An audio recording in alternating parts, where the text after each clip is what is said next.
दिल चीर के देख तेरा ही नाम होगा। ये गाना तो आप सभी ने सुना होगा। मैंने जरा इस गाने को सीरियसली ले लिया और दिल को चीर के देख लिया, लेकिन मुझे किसी का नाम तो नहीं दिखा, लेकिन ये सब नाम जरूर दिख गया।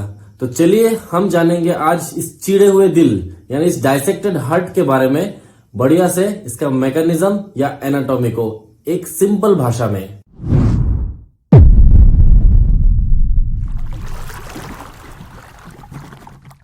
सबसे पहले हम थोड़ा सा ब्लड के बारे में जान लेते हैं। ब्लड के 4 कंपोनेंट्स होते हैं, red blood cell, white blood cell, platelets, plasma.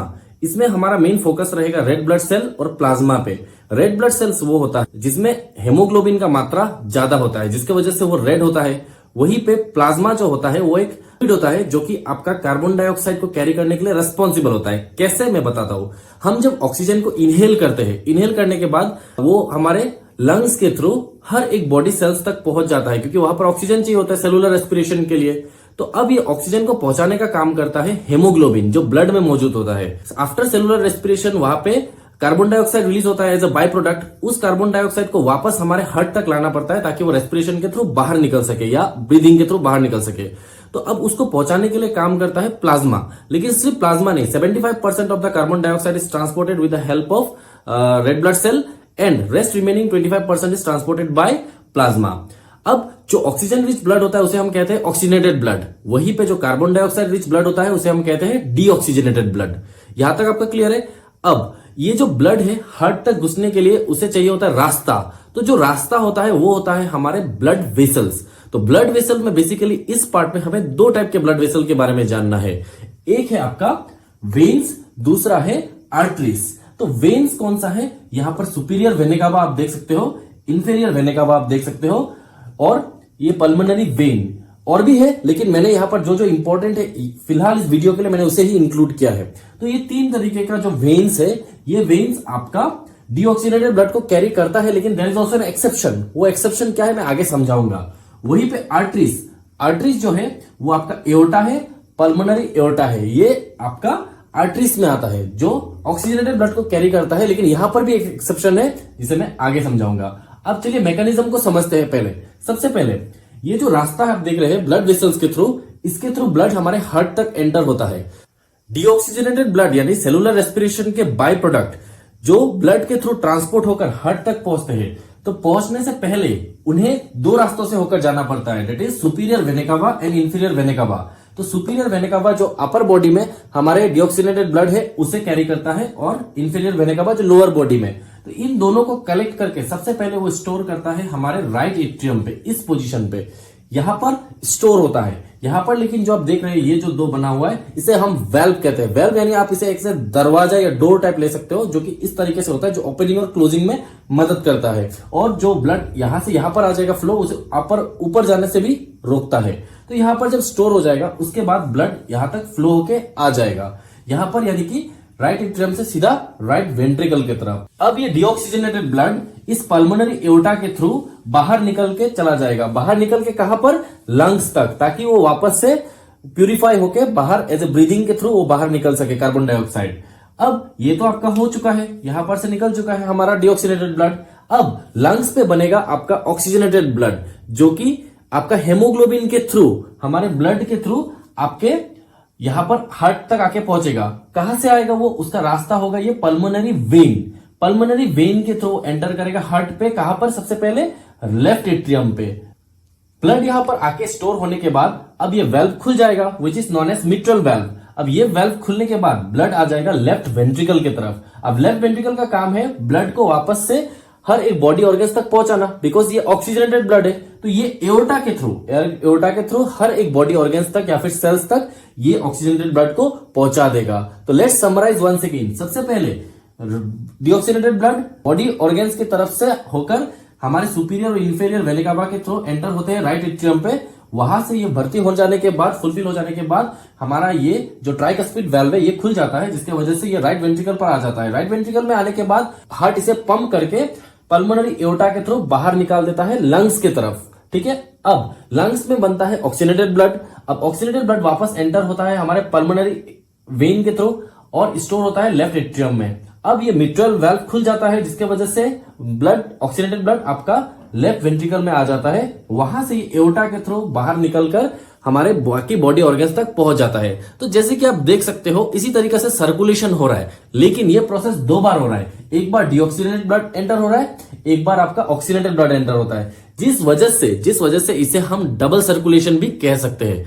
वहीं पे और डिफरेंसेस अगर आप देखो तो आर्टरीज जो होता है वो ज्यादा थिक एंड इलास्टिक होता है, यानी ज्यादा मोटा होगा और थोड़ा सा ज्यादा इलास्टिक होगा। वहीं पे जो वेन्स है वो थिन एंड लेस इलास्टिक होता है, यानी थोड़ा पतला होता है और कम इलास्टिक होता है। अब ये हो गया हमारा पूरा ब्लड वेसल और मैकेनिज्म ऑफ हार्ट के बारे में। थोड़ा सा हम सिंप्लीफाइड वे में हम समझ लेते हैं डबल सर्कुलेशन। ये सिंपल डायग्राम में मैंने बनाया है, इस तरीके का डायग्राम आपको एग्जाम में बिल्कुल भी नहीं बनाना, जस्ट फॉर योर अंडरस्टैंडिंग मैंने इसे बनाया है, ताकि अगर आपको उस पार्ट तक थोड़ा भी कंफ्यूजन था तो यहां पर क्लियर हो जाएगा। जैसे कि आप देख सकते हो मैंने जस्ट एक सिंपल सा रेप्लिका बनाया है हार्ट का। तो हार्ट के इस पार्ट में हमने देखा था, इसका नाम है राइट एट्रियम, ये लेफ्ट एट्रियम, और एक कहीं कहीं पे एट्रियम की जगह पे ऑरिकल भी लिखा होता है, right auricle left auricle, so don't be confuse, both are same. वहीं पे ये इधर पे आप देख सकते हो राइट वेंट्रिकल लेफ्ट वेंट्रिकल। तो 4 चेंबर्स को मैंने अच्छी तरीके से ड्रॉ कर दिया और इसे रेप्लिकेट करने के लिए मैंने यहाँ पर वेल्व भी बना दिया। यह है ट्राइकस्पिड वेल्व और यह है मिट्रल वेल्व। और भी 2 तरीके का वेल्व होता है जो कि इतना अभी के पार्ट के लिए इतना इंपॉर्टेंट नहीं है। अब आप देख सकते हो यहाँ पर मैंने लंग्स को रेप्लिकेट कर दिया और यहाँ पे बाकी के बॉडी ऑर्गन्स जो सब है। अभी इस चीज में, इस आप डायग्राम में आप समझोगे क्लियरली डबल सर्कुलेशन को कैसे। अब देखिए सबसे पहले हम क्या करेंगे, हमारे डीऑक्सीजनेटेड ब्लड को, ठीक है, डीऑक्सीजनेटेड ब्लड हमारे कहां पर आते हैं मैंने बताया था, जो कि आपको ये जानना है, जो राइट एट्रियम में सबसे पहले आता है आपके सुपीरियर और इंफीरियर वेना कावा के थ्रू, राइट। ये देखिए ये है हमारा बॉडी ऑर्गन्स, यहां पर सेलुलर रेस्पिरेशन के बाद यहां पर बन रहा है डीऑक्सीजनेटेड ब्लड, ये आपका आ जाएगा। ये देखिए ये ब्लड का फ्लो मैंने यहाँ पर एरो से इंडिकेट किया है, ये आके आपका स्टोर हो रहा है राइट एट्रियम पे। यहां पर से ये वाल्व ओपन होने के बाद ये फ्लो क्या आ रहा है राइट वेंट्रिकल में। अब राइट वेंट्रिकल में आने के बाद ये रहा, मैंने मेंशन कर दिया, यहाँ पर भी आप देख सकते हो सुपीरियर और इंफीरियर वेना कावा के थ्रू ये अंदर आ रहे हैं। अब ये वाल्व ओपन होने के बाद यहाँ पर स्टोर हो जाएगा, जहां से ये पंप होकर निकल के जाएगा कहां पर, लंग्स के तरफ। और लंग्स के तरफ कौन से ब्लड वेसल के थ्रू वो जाता है, मैंने बताया था आपको आर्टरीज के through, which is known as pulmonary artery.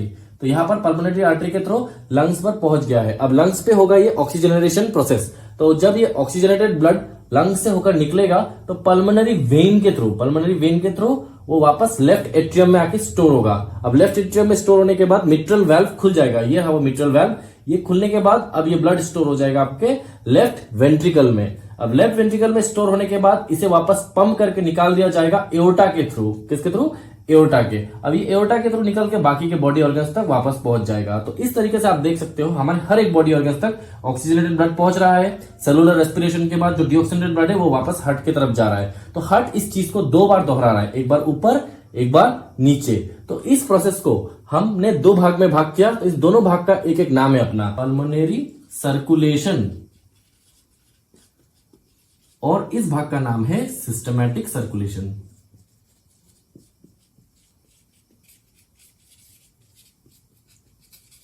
इस तरीके का डबल सर्कुलेशन ज्यादातर मैमल्स में देखा जाता है।